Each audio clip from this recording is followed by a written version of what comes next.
Ես արագ ելույթ ունենամ, որպեսզի միանամ Բաղրամյան պողոտայում հավաքված ժողովրդին, որովհետև որպես կազմակերպիչ հանդես են գալիս մենք եւ պատասխանատու Արթուն ենք շարժումը այդ հավաքի հետ կապված։ Ըստ էության երկու զուգահեռ գործընթաց է տեղի ունենում, այստեղ խորհրդարանական լսումներ եւ ԱԺ դարպասների դիմաց հավաք։ Ազգային ժողովի լսումների հարգելի մասնակիցներ, չնայած վարչապետին անվստահություն հայտնելու գործընթացը ունի բազմաթիվ հստակեցման ենթակա ասպեկտներ, սակայն կցանկանայի այսօր իմ խոսքում անդրադառնալ դրանցից մեկին եւ ներկայացնել դրա շուրջ իմ պատկերացումները։ Խոսքը անցումային կառավարության վարչապետի թեկնածուի ընտրության մասին է։ Իրականում, եթե անկեղծ լինենք, իմպիչմենտի գործընթացի հետաձգման մեջ այս տարիների ընթացքում ես քանի որ կողմնակից եմ անկեղծության, ես թող լինեմ այդ մարդով, որ դա կհայտարարի, խոչընդոտներից հիմնականը թեկնածուի ընտրության խնդիրն էր, որը հունիսի 6-ից ըստ էության լուծված է։ Հունիսի 6-ից մեկնարկած իմպիչմենտի գործընթացի վարչապետի թեկնածուն է Դավիթ Մհերի Համբարձումյանը։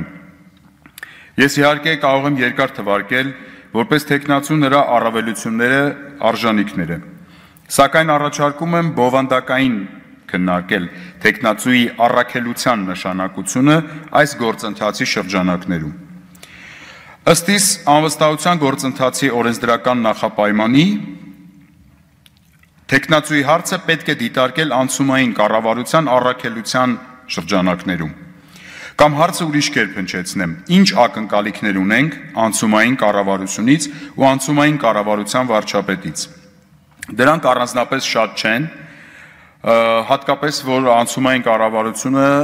կառավարելու է մի քանի ամիս մինչև հերթական ընտրությունները, այսինքն դրանք օբյեկտիվորեն չեն կարող շատ լինել։ Դրանք ավելի կոնկրետ ընդամենը 3-ն են։ Առաջին, պետության կործանման կանխում։ Անցումային կառավարությունը գոյություն է ունենալու 5-6 ամիս մինչև հերթական ընտրությունները։ Հետևաբար, բացի վտանգավոր գործընթացների արգելակումից, կանխումից, որևէ ուրիշ գործընթաց չի հասցնելու իրականացնել։ Նիկոլ Փաշինյանի կառավարման վնասների իրական գնահատումը եւ պետականության վերականգնման աշխատանքները այսպես թե այնպես մնալու են հետագայում արդեն ընտրություններից հետո կազմավորված հիմնական կառավարության ուսերին։ Մենք այս բանը նույնիսկ պատկերացում չենք կարող ունենալ իրական վնասների մասին, մենք լրահոսում ուղղակի հետևում ենք այս աղետի այն երևացող մաստ ենք տեսնում։ Իրական գնահատումը շատ ավելի երկար եւ հատկապես վերականգնումը շատ ավելի երկար ժամանակ է խլելու եւ օբյեկտիվորեն չի կարող անցումային կառավարությունը իրականացնել։ Այսինքն առաջին կետով անցումային կառավարությունը արգելակելու, կանխելու է աղետի ընթացքը։ Երկրորդը, հանրային հաշտության օրակարգի ձևավորում։ Ըստ իս, սա իմ պատկերացումն է, դրա կարող է տարբերվել մյուս շատերի պատկերացումներից եւ ըստ էության այդ լսումները հենց դրա մասին են, որպեսզի վերհանենք մեր պատկերացումները եւ ընտրենք առավելագույն լավը դրանից։ Բայց ըստ իս պետք է ստեղծել հանրային հաշտության կոմիտե կամ ինչ-որ մի մարմին, որը տարանջատելով դավաճանության մեջ յուրաքանչյուր պաշտոնատար անձի մասնակցության չափը, մոտիվացիան, շահագրգռվածության աստիճանը եւ այլ տարբեր գործոններ հնարավորություն կստեղծի հանրության մեջ արմատախիլ անել այս խմբի կողմից, իշխող խմբի կողմից միտումնավոր սերմանված ատելությունը, միմյանց նկատմամբ անվստահությունը, նիհիլիզմը եւ որպես հետևանք պառակտվածությունը։ Այս գործընթացի սկիզբը պետք է դնի անցումային կառավարությունը։ Երրորդ, հերթական ընտրությունների բարոյահոգեբանական, քաղաքական նախապատրաստությունը եւ արդար ընտրությունների անցկացումը։ Այս պահին ոչ ընտրողը, ոչ էլ քաղաքական ուժերը, եկեք անկեղծ լինենք, պատրաստ չեն ընտրություններին։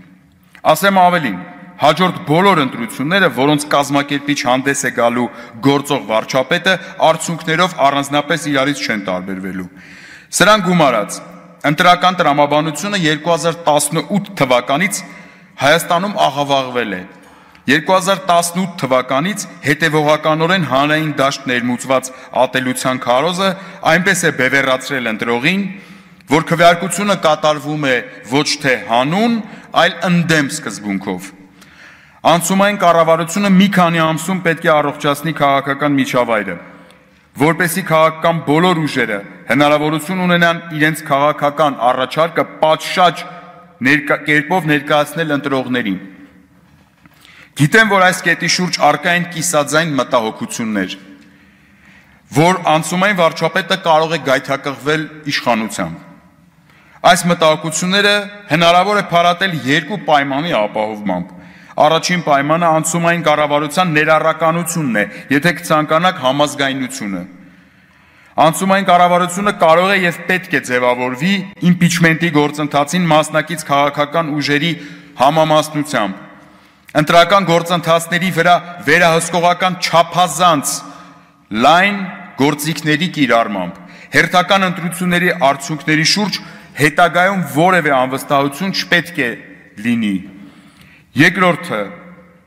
անցումային կառավարության վարչապետը պետք է լինի անձ, որ զերծ է քաղաքական ամբիցիաներից եւ դրսեւորում է որպես հմուտ կառավարիչ։ Հիմա անդրադառնամ առաջադրված տեխնացուի համապատասխանությունը թվարկածս կետերին։ Դավիթ Համբարձումյանը իր հանրային գործունեության ընթացքում իրեն դրսևորել է որպես հետևողական, սկզբունքային, հայրենասեր մարդ։ Հետևաբար կարող եմ ասել, որ նա անցումային կառավարության վարչապետի կարգավիճակում ունակ է կանգնեցնելու աղետը։ Համբարձումյանը առաջին քաղբանտարկյալներից է եղել եւ նրա նկատմամբ հետապնդումները վերջին տարիների ընթացքում պարբերական բնույթ են կրել, կապված իր քաղաքական ակտիվության հետ։ Սակայն դա նրա դիրքորոշման վրա որևէ ազդեցություն չի գործել։ Հաջորդ կետով հանրային հաշտության օրինակելի միջավայր է Դավիթ Համբարձումյանի ղեկավարած համայնքում։ Ամենատարբեր, ծայրահեղ տարբեր քաղաքական նախասիրություններ ունեցող մարդիկ միասին աշխատում են նրա ղեկավարությամբ ի բարօրություն Մասիս համայնքի։ Մասիսում հանրային հաշտության օազիս է ստեղծվել ատելության այս անապատում։ Երրորդ կետով այս առումով պատշաճ ընտրությունների կազմակերպում։ Դավիթ Համբարձումյանը այստեղ եւս շահեկանորեն առանձնանում է, քանի որ վերջացնում եմ, նրա հատկանիշը ոչ թե կուսակցական ինտրիգներն են, այլ աշխատանքը եւ աշխատանքի շնորհիվ վստահության բազան։ Հետևաբար Դավիթ Համբարձումյանը որպես անցումային վարչապետ, արդեն 34 ձայնով, ի վիճակի է լուծել այն 3 հիմնական խնդիրները, որոնք ակնկալում ենք օր առաջ լուծել, եւ նրա անձի ընտրությունը որպես այս գործընթացում վարչապետի տեխնացու պայմանավորված է եղել թվարկածս հատկանիշներով։